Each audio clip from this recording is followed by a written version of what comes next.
Welcome to Bite at a Time Books, where we read you your favorite classics one bite at a time. My name is Bree Carlile, and I love to read, and wanted to share my passion with listeners like you. Be sure to follow the show on your favorite podcast platforms so you get all the new episodes. Or you can follow the show on YouTube, where we have playlists for all the stories. You can find us on all the social medias, at Bite at a Time Books, or on our website, biteatatimebooks.com, where you can also sign up for our newsletter for more information on what we're reading and what's coming next for the podcasts. We're a part of the Bite at a Time Books Productions Network. If you'd also like to hear what inspired your favorite classic author to write their novels, and what was going on in the world at the time, check out the Bite at a Time Books Behind the Story podcast, Tuesdays, wherever you listen to podcasts. Today we'll be continuing The Adventures of Sherlock Holmes by Arthur Conan Doyle. The Adventure of the Beryl Coronet. Bite 3. Pray do, sir, if it may help to clear this horrible affair up. You heard nothing yourself last night. Nothing until my uncle here began to speak loudly. I heard that, and I came down. You shut up the windows and doors the night before. Did you fasten all the windows? Yes. Were they all fastened this morning? Yes. You have a maid who has a sweetheart. I think that you remarked to your uncle last night that she had been out to see him. Yes, and she was the girl who waited in the drawing room and who may have heard Uncle's remarks about the coronet. I see. You infer that she may have gone out to tell her sweetheart, and that the two may have planned the robbery. But what is the good of all these vague theories? Cried the banker impatiently, when I've told you that I saw Arthur with the coronet in his hands. Wait a little, Mr. Holder. We must come back to that. About this girl, Miss Holder. You saw her return by the kitchen door, I presume. Yes. When I went to see if the door was fastened for the night, I met her slipping in. I saw the man, too, in the gloom. Do you know him? Oh, yes. He is the greengrocer who brings our vegetables round. His name is Francis Prosper. He stood, said Holmes, to the left of the door. That is to say, farther up the path than is necessary to reach the door. Yes, he did. And he is a man with a wooden leg. Something like fear sprang up in the young lady's expressive black eyes. Why, you are like a magician, said she. How do you know that? She smiled, but there was no answering smile in Holmes's thin, eager face. I should be very glad now to go upstairs, said he. I shall probably wish to go over the outside of the house again. Perhaps I had better take a look at the lower windows before I go up.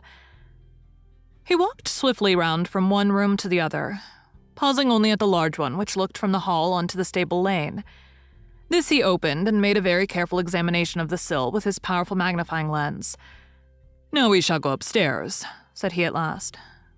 The banker's dressing room was a plainly furnished little chamber with a gray carpet, a large bureau, and a long mirror. Holmes went to the bureau first and looked hard at the lock. Which key was used to open it? He asked. That which my son himself indicated, that of the cupboard of the lumber room. Have you it here? That is it on the dressing table. Sherlock Holmes took it up and opened the bureau. It is a noiseless lock, said he. It is no wonder that it did not wake you.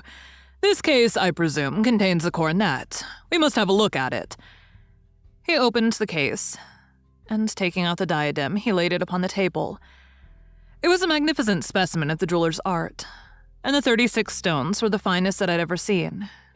At one side of the coronet was a cracked edge, where a corner holding 3 gems had been torn away.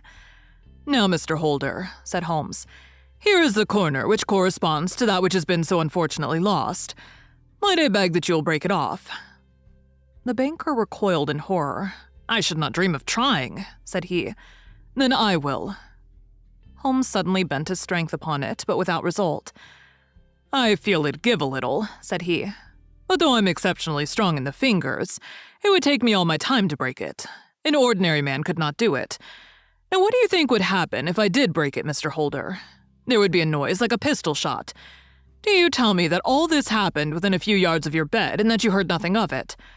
I do not know what to think. It is all dark to me. But perhaps it may grow lighter as we go. What do you think, Miss Holder? I confess that I still share my uncle's perplexity. Your son had no shoes or slippers on when you saw him. He had nothing on, save only his trousers and shirt. Thank you. We have certainly been favored with extraordinary luck during this inquiry, and it will be entirely our own fault if we do not succeed in clearing the matter up.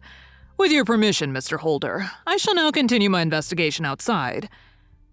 He went alone, at his own request, for he explained that any unnecessary footmarks might make his task more difficult.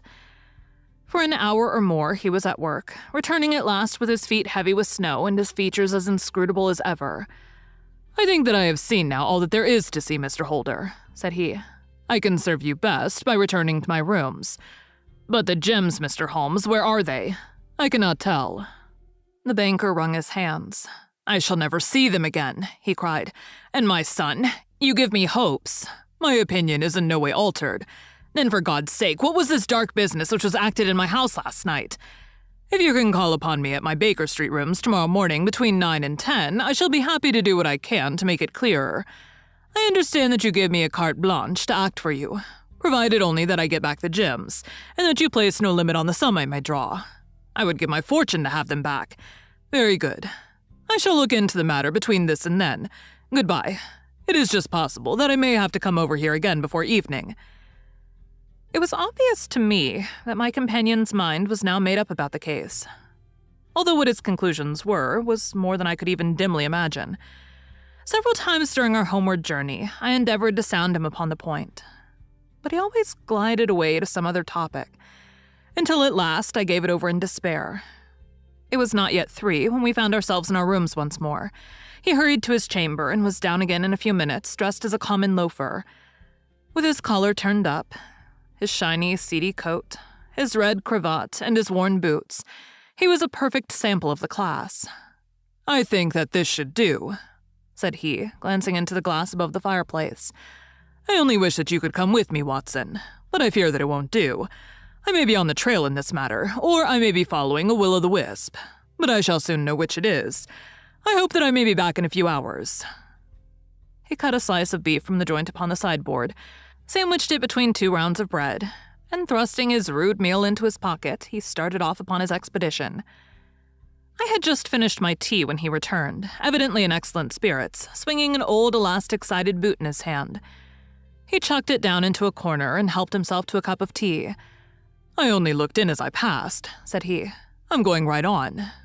"Where to?" "Oh, to the other side of the West End. It may be some time before I get back. Don't wait up for me in case I should be late." "How are you getting on?" "Oh, so-so. Nothing to complain of. I've been out to Streatham since I saw you last, but I did not call at the house. It is a very sweet little problem, and I would not have missed it for a good deal. However, I must not sit gossiping here, but must get these disreputable clothes off and return to my highly respectable self." I could see by his manner that he had stronger reasons for satisfaction than his words alone would imply. His eyes twinkled, and there was even a touch of color upon his sallow cheeks.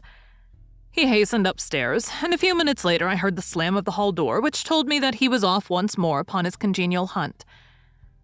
I waited until midnight, but there was no sign of his return, so I retired to my room. It was no uncommon thing for him to be away for days and nights on end when he was hot upon a scent, so that his lateness caused me no surprise.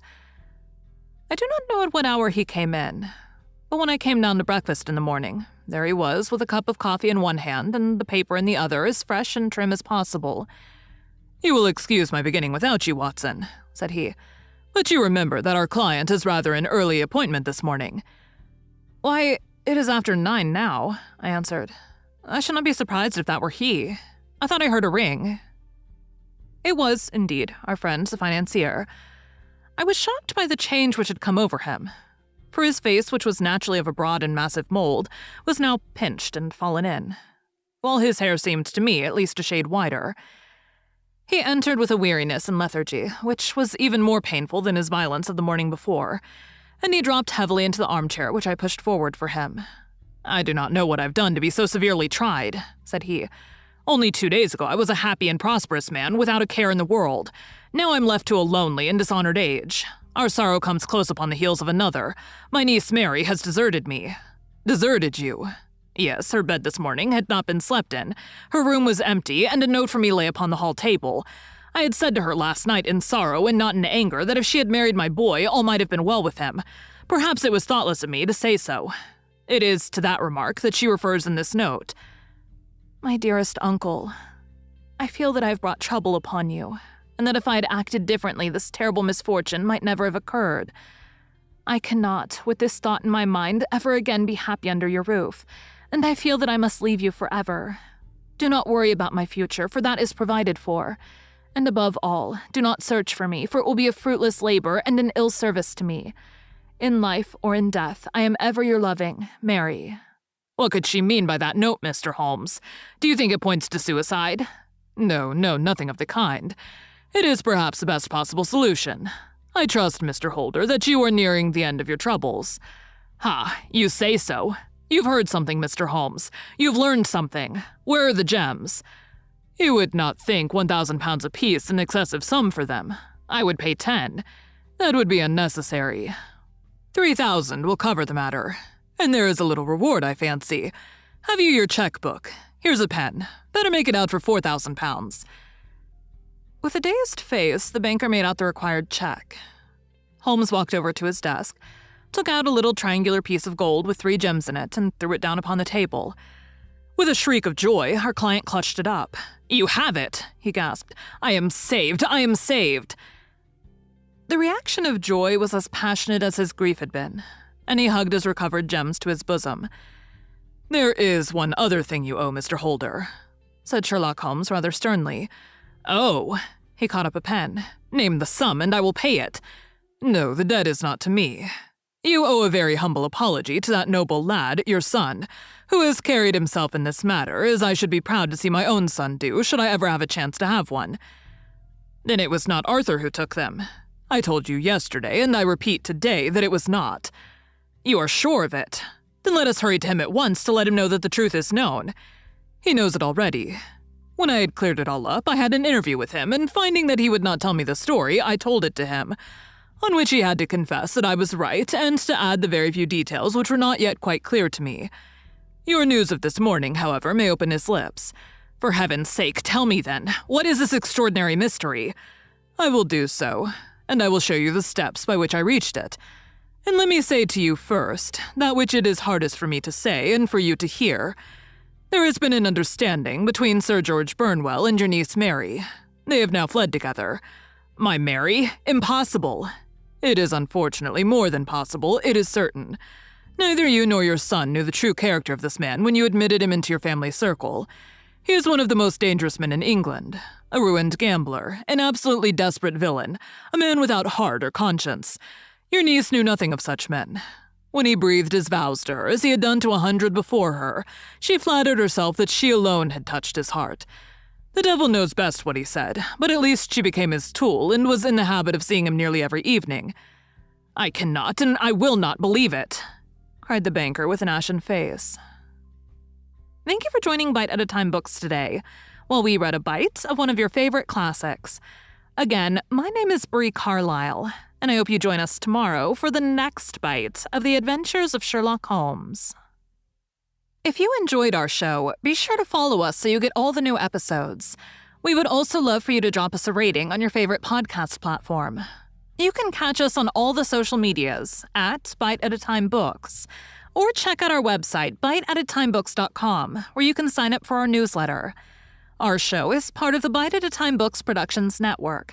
If you would also like to hear about the authors who write the books we read on the show, check out the Bite at a Time Books Behind the Story podcast, wherever you listen to podcasts, or on biteatatimebooksbehindthestory.com.